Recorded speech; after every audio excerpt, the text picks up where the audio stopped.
Selamat malam Pak Ati, perkenalkan nama saya Rian Denis Tianto, nomor induk mahasiswa saya 26020210130110. Di sini saya akan menjelaskan tentang biologi, ekologi, dan produktivitas primer dari rumput laut.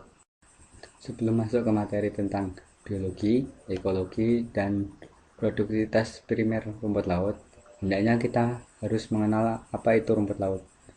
Rumput laut atau biasa disebut seaweed merupakan tumbuhan yang masuk ke kelompok alga. Alga sendiri ini masuk ke dalam divisi Talophyta. Hal ini dikarenakan pada alga, akar, batang, dan daunnya tidak dapat dibedakan secara jelas.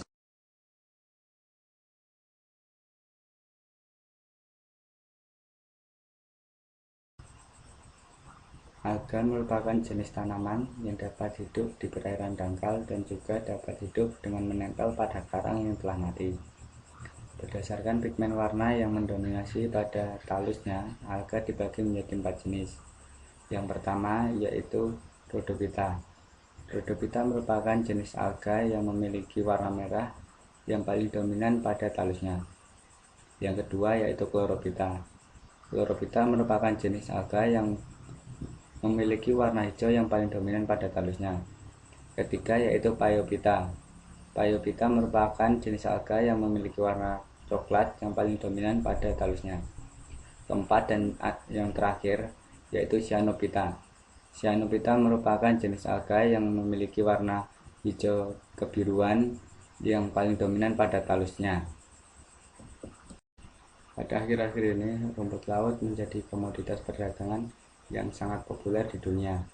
Hal ini dikarenakan rumput laut memiliki berbagai manfaat yang berguna bagi manusia. Rumput laut pertama kali dikenal oleh bangsa Cina pada tahun 2700 sebelum Masehi yang dimanfaatkan sebagai sayuran dan obat-obatan. Kemudian pada tahun 65 sebelum Masehi, bangsa Romawi memanfaatkan rumput laut sebagai bahan baku untuk membuat kosmetik. Seiring dengan berjalannya waktu dan perkembangan zaman, serta bertambahnya pengetahuan tentang rumput laut, bangsa-bangsa seperti Spanyol, Perancis, dan Inggris memanfaatkan rumput laut sebagai bahan baku untuk membuat kerajinan berupa gelas dan kaca. Nah, demikian tadi sedikit tentang rumput laut. Sekarang kita akan mulai pembahasan kita yang pertama yaitu tentang biologi rumput laut.